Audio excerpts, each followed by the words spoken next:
여러분 반갑습니다. 오늘도 박해동 묵상 데스크에 오신 여러분들을 주님의 이름으로 사랑합니다.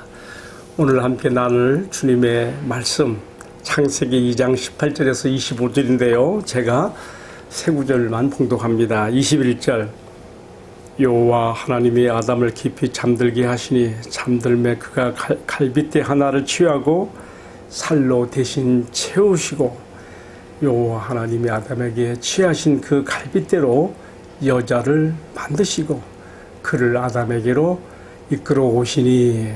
자, 이제 여기에 대한 반응이 어떻게 나왔을까요? 23절에 나옵니다. 아담이 이르되 이는 내 뼈 중에 뼈요 살 중에 살이라. 이것을 남자에게서 취하였은즉 여자라 부르리라. 아멘.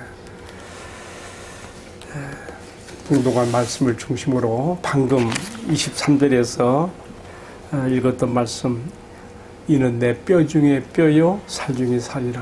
인류 최초의 사랑의 고백, 아담이 하와를 향해서 했던 이 사랑의 고백에 대해서 중심으로 해서 오늘 말씀 함께 나누겠습니다. 크게 세 가지를 생각했습니다. 첫 번째는요, 혼자는 외롭다. 18절에 나와 있죠. 여호와 하나님이 이르시되 사람이 혼자 사는 것이 좋지 아니하니. 좋지 않다 그랬어요. 개역 한글에서는 사람이 독초하는 것이 좋지 못하니, 독처, 혼자 살고 있는 것이 좋지 못하다. 여러분, 우리가 이 말씀을요 정말 하나님의 말씀으로 진중하게 받아들여야 됩니다. 요즘에는 독신주의가 많아서 그런지 홀로 사는 사람분들이 많은데 필경 그 마음은 외로운 거예요. 혼자는 외롭습니다. 성경의 원칙입니다. 왜냐하면 하나님이 그렇게 창조했기 때문에 그래요. 남자에게 여자가, 또 여성에게 남자가. 그래서요, 중국말에 한자에 보게 되면요, 조울 호자가 계집 여자에다가 아들 자자가 붙어요. 남녀의 하나됨, 하나로 붙어 있음이 좋고 아름다워. 하나님이 보시기에 그렇게 되어 있지 못한 상태, 아담이 홀로 있는 것이, 홀로 사는 것이 좋지 아니하여, 그래서 돕는 배필로 이제 여자를 창조하시게 되는 것이죠. 그 최초의 결혼식을 하나님께서 여시기 위해서 이제 아담을 깊이 잠들게 하시고 아담의 옆구리에 갈빗뼈를 취하여 그것으로서 아담과 한 짝이 될 수 있는, 배필이 될 수 있는 여자를 만드시고 하나님께서 결혼식을 이제 주례하시는 거예요. 여자를 남자에게 이끌어 오시니. 우리 결혼식 할 때 신부 아버지가 신부를 이끌어서 신랑에게 이렇게 주례자님이 있는 앞을 향해서 나가지 않습니까? 그러면 신랑이 몇 발짝 앞에 나가서 이제 같이 이렇게 돌아오게 되는 것이죠. 자, 여러분, 이게 다 성경에서 나오는 원리예요. 자, 제가 지금 강조하고 싶은 것은 뭐냐면요, 혼자는 외롭다는 것입니다. 혼자는 하나님 보시기에 좋지 않다는 거예요. 둘이 하나 되어 한 방향으로 한백하는 그 모습, 하나님이 원하십니다. 하나님이 지으신 모든 동물들은 다 암수 짝이 있어서 참 서로 동물도 사랑하잖아요. 저는요, 개구리가 밤새도록 막 깨굴 우는 것이 뭔지 몰랐는데 어떤 생물학자가 텔레비에서 하는 얘기 들어보니까 밤새도록 자기 짝을 찾는 소리라고 합니다. 어쨌든 동물도 그렇습니다. 자기 짝을 찾는 거예요. 그래서 바울은요, 디모데전서 5장 9절에 보면 에베소 교회에 담임 목회했던 디모데에게 당부합니다. 여자가 아직 60살이 넘지 않았다면, 그런데도 혼자 살고 있다면, 혹시 과부를 할지라도 짝을 맺어서 돕는 배필을 찾아서 결혼하게 하는 것이 좋다라고 그렇게 말하고 있습니다. 오늘 첫 번째 주제로서 사람이 혼자 사는 것이 좋지 아니하니 하는 말씀을 우리가 한번 생각해 봅니다. 우리가 이 말씀이 하나님의 말씀입니다. 바울처럼 어떤 특별한 복음 때문에 특수한 사명이 있어서 그렇게 하는 독순주의가 아니라면요, 대부분 보편적으로 우리는 이렇게 한 몸을 이루는 결혼을 통해서 이 힘들고 외로운 인생길을 함께 가야 되는 것입니다. 오늘날 전주교회 신부들은 이제 홀로 독신을 하고 있는데요.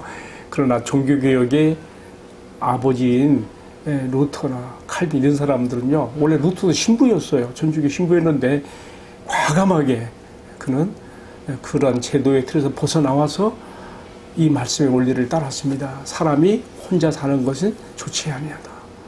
그래서 결혼했어요. 켈빈도 마찬가지로 나중에 과부하고 결혼했는데요. 그는 그렇게 정말 기독교 대강요라고 하는 기독교의 참 신앙의 체계에 금자탑을 세운 할 일이 많은 사람이지만 그렇게 그도 루터처럼 그렇게 한 여성을 결혼한 걸 볼 수 있습니다. 제가 왜 지금 이런 말을 많이 하고 있는가 하면요, 반복되는 말씀입니다만은 하나님이 보시기에 혼자 있는 게 좋지 못하다고 하면 우리가 그 말씀을 받아들여야 되는 거예요. 그래서 나의 짝이 어디 있는지 기도하고 그렇게 찾을 수 있게 되기를 주님의 이름으로 축복합니다. 자, 두 번째는요, 21절 말씀인데요. 제가 21절 말씀은 해설을 좀 하려고 합니다. 여호와 하나님이 아담을 깊이 잠들게 하시며, 이제 돕는 베풀려서 짝을 만들어 주시려고 하니까 어떻게 했습니까? 아담을 깊이 잠들게 하여서 그 잠들매 갈빗대 하나를 취하여 그 빈자리를 살로 대신 채우고, 또 하나님께서는 아담에게 지하신 그 갈빗대로 여자를 만들어서 그녀를 아담에게로 데리고 오셨다 그랬습니다. 참 저는 이 말씀을 읽을 때마다 생각나는 사람이 있어요. 영국의 유명한 의사 심프슨 경이라는 사람이 있는데요. 그 사람은 19세기 인물이에요. 1811년에서 1870년까지 사는 사람인데요. 외과 의사였어요. 그런데 자기가 정말 환자들을 수술하게 될 때에 정말 생사를 찍고 정말 뼈를 건드리는 그러한 그 고통을 주면서 수술하는 게 너무나 마음이 아파서 이 문제를 심각히 생각했습니다. 그런데 어느 날 바로 오늘 본문에 나와 있는 창세기 2장 21절을 읽다가 그는 여기서 영감을 받았어요. 여호와 하나님이 아담을 깊이 잠들게 하심에 그 잠든 상태에서 외과 수술을 하신 거거든요. 옆구리를 절개하여 갈빗대 하나를 취하시는데, 여러분 이걸 그냥 맨정신으로 했다 아담에게 맨정신으로 이것을 하게 했다 보세요. 고통을 참을 수 있겠죠. 잠들게 하시면 여기서 심부승 경이 힌트를 얻은 것이죠. 사람을 잠들게 하는 마취, 여기서 처음으로 마취제로서 지금도 이렇게 많이 사용되고 있는 코로폴럼이라고 하는 그 마취제가 있는데, 코로로폴롬, 좀 발음이 좀 어렵네요. 여기서 이것을 마취제를 발명해내게 됩니다. 그리고 이것으로서 많은 고통 중에 수술해야 될 사람들을 많이 이제 무난하게 수술하게 되는 인류의 참 강명의 빛을 여는 것이죠. 이게 다 성경에서 힌트를 영감을 얻어서 이렇게 한 거예요. 심부성경은 성경에 나와 있는 말씀을요, 그냥 설화나 어떤 교훈집 정도로 생각한 게 아니라 말씀 한 구절 한 구절 한 단어 한 단어가 다 하나님의 말씀이라고 하는 그 성경에 대한 권위에 대한 인정 가운데서 이렇게 이 말씀에서 영감을 받았던 것이죠. 성경에 이런 것이 또 많아요. 또 어떤 또 지질학자는요, 이집트 그 나일강 쪽에 역청이 많아서 그걸로 갈대상자를 만들어 지렸잖아요. 거기에 역청, 그게 기름이 있겠구나. 그래서 거기서 원유를 뽑아내는 유전을 이렇게 발견했다는 그런 얘기도 있고 한데, 어쨌든 성경은 과학 교과서는 아니고요, 지질 교과서는 아닙니다만은 하나님의 말씀을 이게 진실을 전달하고 있기 때문에 여기서 얻을 것들이 많이 있는 것입니다. 과학적으로도 얻을 게 많다는 거예요. 우리의 구원을 위한 1차적인 목적으로서 책이기 때문에 거기에 집중해야 되는데, 그 밖에도 이런 것이 있다는 거 제가 말씀을 드립니다. 자, 특별히요, 이제 오늘 말씀의 마지막 세 번째, 제가 특별히 주제로 걸은 말씀입니다. 아담의 최초의 사랑 고백이죠. 내 뼈 중에 뼈요, 살 중에 살이라. 여러분, 참 이것처럼 좋은 사랑 고백이 없어요. 어떤 젊은 남녀들 결혼할 때 청첩장 위에 보면은요, 신랑 신부 사진 올려놓고, 위에다가 내 뼈 중에 뼈, 내 살 중에 살 이렇게 쓰고 하는 분들이 있더라고요. 어쨌든, 하나님께서 아담을 깊이 잠들게 하셔서 그것이 마취라 그랬죠. 그 옆구리 갈빗대 하나를 취하여 살로 대신 채우고 거기서 그 갈빗대로 여자를 만드셨다. 그래서 아담이 잠에서 깨었어요. 마취에서 깨어나서 자기 앞에 선 여자를 보고 황홀령에 빠졌어요. 세상에 이렇게, 물론 아담의 눈에 많은 동물들이 보였고 산초 초목들이 보였어요. 그런데 자기 앞에 하나님이 만들어서 세워놓으신 여자를 보는 순간 황홀령에 빠져가지고 내 뼈 중에 뼈, 내 살 중에 살이라고 고백하게 되는 것이죠. 뭡니까? 무슨 말입니까? 내 몸이라는 거예요. 내 몸 자체, 그리고 내 몸의 분신, 둘이 하나라는 뜻이 여기 속에 들어있는 것이죠. 그래서 이어지는 2장 24절에도 보게 되면 결혼에 대한 정의를 어떻게 말하고 있습니까? 이러므로 남자가 그 부모를 떠나서 그 아내, 여자에게 합하여 둘이 한 몸을 이룰지라. 그렇게 되어 있지요. 이제는 각각이 아니라 한 몸이에요. 내 뼈가 그녀의 뼈, 그녀의 뼈가 나의 뼈, 내 살이 그녀의 살. 신체적으로 뿐만 아니라 정신적으로 온전한 인격적 연합을 이루는 결혼. 하나님께서 지으신 창조의 여러 원리, 제도 가운데 결혼처럼 또 멋있는 게 없는 것이죠. 전혀 나하고 몰랐던 한 여성을, 한 남성을 만나서 둘이 한 몸이 되는 결혼을 통해서 또 가정을 이루고 자녀들을 낳고, 하나님께서 정말 너무 신비한, 오묘한, 지혜로우신 창조의 원리로서 결혼 제도를 우리에게 세우셨습니다. 근데 여기서 또 하나 생각해 볼 거 있어요. 여자를 남자에게서 이렇게 갈비대를 취하게 만들 때요, 여자를 만드실 때 남자의 머리뼈 쪽에서 취한 것이 아니고요, 또 밑에 발 쪽에 있는 뼈에서 취한 것이 아니고요, 어떻게 했다 했습니까?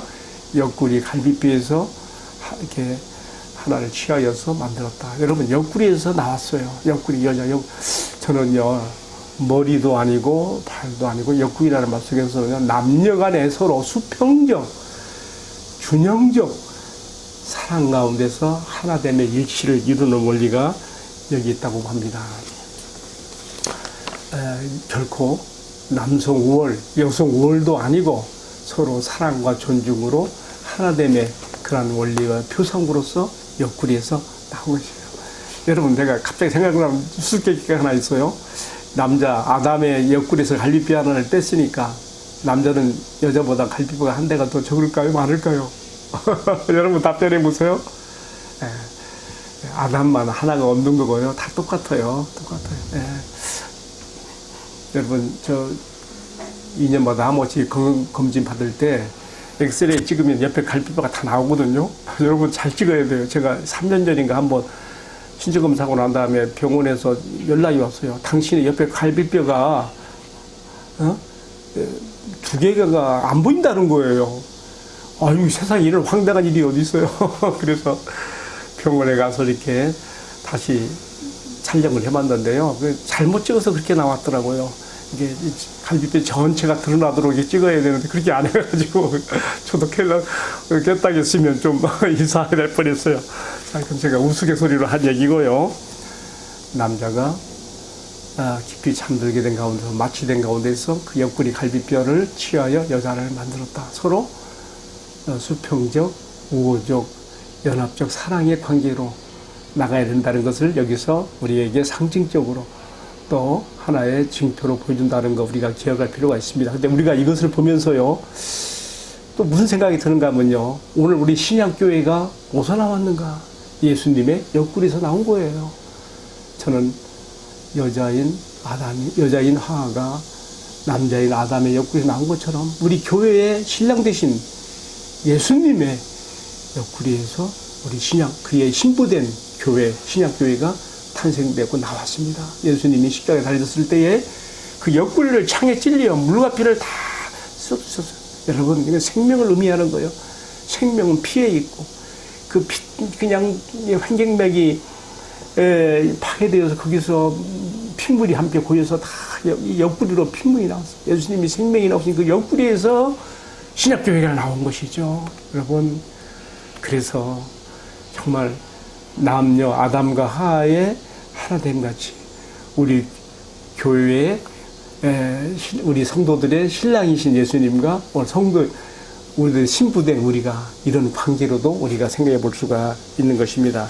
근데 이것이요, 왜 또 이렇게 생각하게 되는가 하면요, 여러분, 에베소서 5장 22절부터 33절 보게 되면요, 사도 바울이 에베소 교회 성도들에게 그리스도 안에서 믿음의 가정 안에서 남편 되고 아내 된 부부 사랑에 대한 얘기를 쭉 해나가다가 갑자기 그 말을 바꿔서 화두를 바꿔서 예수님과 교회의 관계로 또 이야기를 하거든요. 우리가 그래서 얼마든지 신랑과 신부의 관계처럼 교회의 신랑이신 예수님과 또 그의 신부된 우리 교회 성도들 간의 관계도 이렇게 생각해 볼 수 있겠다. 제가 말씀을 드리는 것입니다. 여러분, 오늘 말씀을 마치면서요, 제가 이거 한마디 꼭 하고 싶어요. 남녀가 남녀가 서로 사랑할 때 남자가 가장 듣고 싶어하는 말 뭘까요? 여자가 나는 당신의 것입니다. I belong to you. 난 당신에게 속해 있단 말. 당신의 옆구리, 갈비뼈. 그래서 내가 나온 그것을 은유적으로 표현해서 나는 당신의 것입니다. 참 남자의 마음이 그냥 감동과 감격으로 찡해지는 것이죠. 이처럼 여성이 남성에 대한 존중의 말이 어디 있겠어요. 한편 남편의 경우, 남자의 경우는요, 사랑하는 그 참 연인에 대해서요, 그를 보지 않으면, 그의 전화를 받지 아니해 떨어졌을 때에도 그가 옆에 있지 아니하면 갈비뼈가 한 대 빠져나간 자리는 시리운 거예요. 정말 사랑하는 연인 사이에 또 결혼한 남녀 사이에 정말 그런 감동을 느낄 만큼 그런 사랑의 관계로 우리가 나갈 수 있게 되기를 주님의 이름으로 축복합니다. 오늘은 최초의 결혼식으로서 아담과 하와가 어떻게 그렇게 결혼하게 되었는가, 어떻게 여자가 나오게 되었는가 등등의 여러 가지 말씀들을 함께 나눴습니다. 같이 기도하십시다. 최초의 결혼을 통하여 아름다운 가정을 이루게 하시고 주님 보시기에 아주 좋고 아름다운 그 모습이 오늘 우리들의 가정 그리고 남편과 아내 사이에 서로 돕는 배필이 되어서 아름답게 이루어지게 하시며 이처럼 서로 하나 되어 이 힘든 인생길을 한 방향으로 한 목표를 향하여 우리 주님의 위로와 주 성령의 도우심 가운데 한 길로 갈 수 있도록 은총을 베풀어 주옵소서. 이 모든 말씀을 존귀하신 우리들의 주님 예수 그리스도의 이름으로 기도하옵나이다. 아멘. 예, 마쳤습니다. 감사합니다.